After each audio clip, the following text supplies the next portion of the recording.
以下线，民进党永远没有更下线。李进勇恶意渎职，他非常的不适任，但问题是换了只换一个更不要脸。李进勇他当了中选会之后，我还去拜会他，说希望你中选会不要沦为东厂，结果立刻变成了东厂。最高罚200万，不准报道告急，这就是违宪。你怎么可以连告急都不可以啊？什么叫做民调外观？催票也不行，投票率提升为什么违法？你这不是扩张解释吗？中选会主委李进勇真的是急了。Ladies and gentlemen, welcome the host.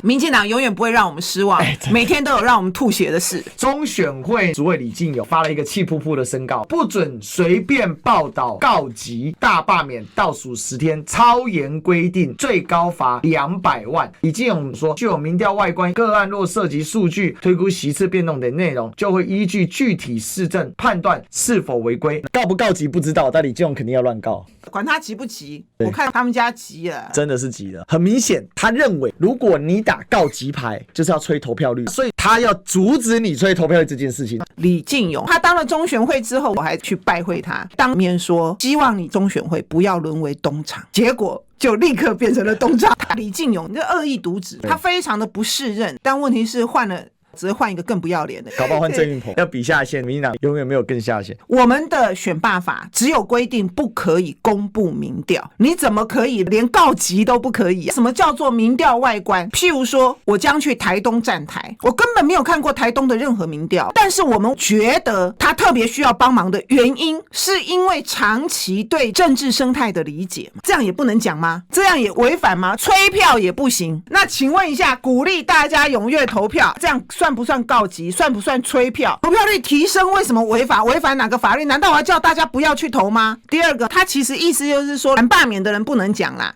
支持大罢免的，你看他们会不会讲？反正他一定不会罚律的啦。他说未达裁罚标准，对，太无耻了。台湾什么时候变成这样？你就光明正大一点不行吗？一定要所有的奥博全部通通都想尽办法使出来？那你现在搞成连民调2个字都最好不要讲，你这不是矫枉过正吗？你这不是扩张解释吗？你中选会根本就没有权利，你中选会这就是违宪，所以只要罚谁那个人，我都劝你就是要打官司打到底。虽然大法官也是他们家养的啦，他打的主意我认为是非常清楚，罢方的投票意志坚定。那投票意志坚定可不可以讲我身上有没有200万的风险？本来是50万，现在变200万了，越来越贵了。我们那么穷，从此封口，历史歌算我们在攻下，逼自己附带逼，一直逼个不停，不知道在逼什么。跟各位报告一件事，赖群组不要用，很危险。民进党政府是可以调赖的记录，3人以上大家注意，不要赖错了。你干嘛帮李进勇宣传？我帮忙恐吓老百姓，搞不好过2天我们中广就接到李进勇的广告了，请大家勿宣传具民调性质之说法，不准告急，那就不准踊跃投票。告急不就是踊跃投票的另外一种说法吗？莫名其妙，那这没有界限，而且他说是事后，这更狠。那我如果国民党中央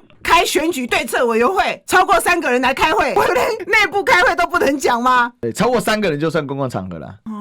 只要有料备案就很危险。所以李进勇这个太糟糕了。你想看我们去站台的时候，鼓励大家通通出来投票，这些支持者听完了以后就回家很认真的去拉票了。他在公园运动的时候，在他的群组就跟大家说，拜托大家7月26号也可以去投票，我这礼物就回下，这样人要被罚钱，那还得了？这不就变成是所有人都要今生不语了吗？所以说防民之口胜于防川，那这样随便都要被罚200万。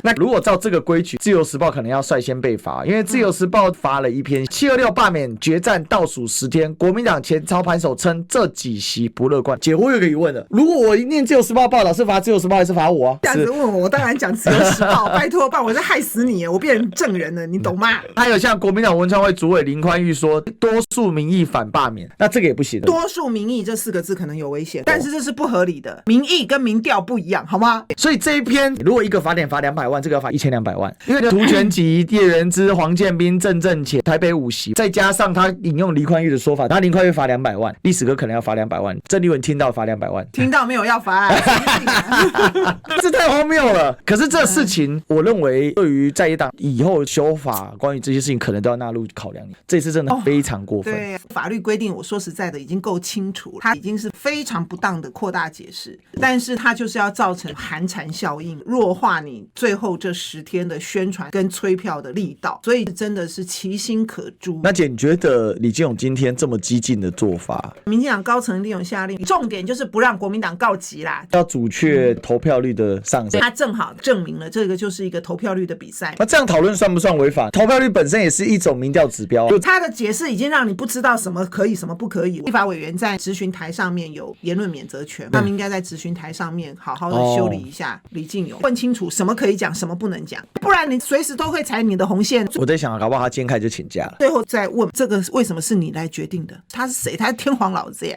其实讨论这件事本身就已经是让人觉得令人发指了，因为这么公然违宪的行为，他敢这么堂而皇之的讲出来。我认为今天开始，民进党的立委会各种护航这件事情，因为只有短短的10天，你来不及跟他算账，但是你的火力就会减弱很多。那今天民进党已经无所不用其极到这种地步了，在玩这场大罢免的游戏。那也的确告诉大家，台湾的民主也只剩下人民这道防线了。那如果今天台湾的法界可以这样大规模的沦陷，军队当然有可能为了要向赖清德效忠，就配合赖清德军事政变。我直接军队就开到街上宵禁，我就是宣布戒严啊，老百姓直接叫你闭嘴，没收你的频道，这多恐怖！这不只是台湾戒严而已耶，你要知道赖清德敢宣布戒严，老共一定动手，你就知道台湾有多危险。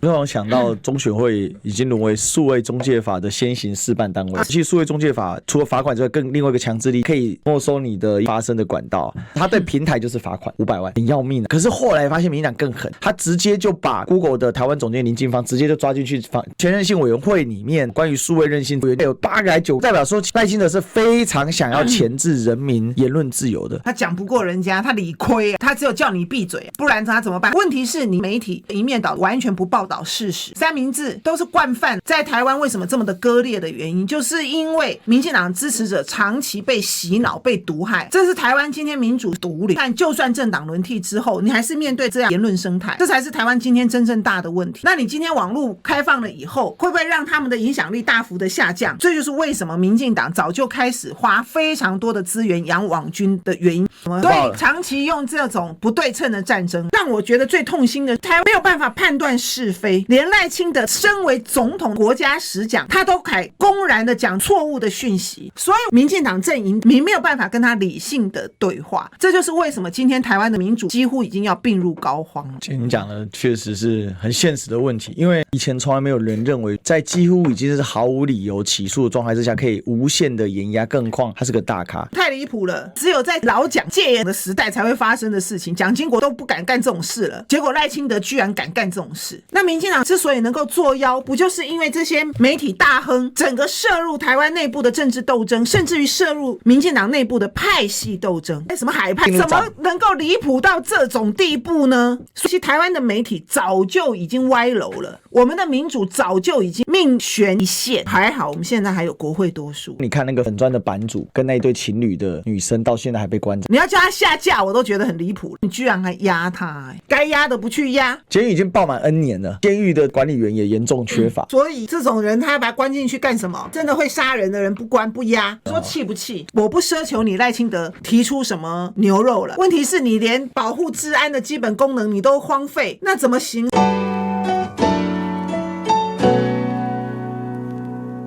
我再来请教一下，最近民进党真的很喜欢封锁言论自由，柯建铭呛刑法100条，而且认真呛。第一时间吴峥出来说没有了，怎么可能？后来他再出来补述，只是调整而已。后来民进党不回了，还有总统府出来点名 TVBS 公然造谣，所以我认为这一系列是有一个脉络在的。所以民进党现在就是想要直接管制言论，他们对言论的尺度在台湾一直不断的收紧。郭玉琴直接是暴民政治，到街上说你是不是中共同路人？你为什么在这边直播？这也是对言论自由的恐吓。所以我想请教姐，你会不会觉得他们内部就是讨论如何收紧控制言论这件事情？他叫民主进步党装笑，非常的可笑。这群人根本就是挂羊头卖狗肉，打着民主进步党的招牌。那过去民主进步党在党外时期，我再次强调，甘冒大不讳，牺牲生命、牺牲青春，可能被坐牢、被抓的这些人，现在根本都没有在台面上了除了陈菊之外。但陈菊现在也已经卧在病床上，所以全部都是走中变样变直了。更不要讲有一大票人是在2000年陈水扁执政之后才冒出来，他们就变成了新贵。陈伯阳是这2年才冒出来的，马上变成民进党最重要的领航人，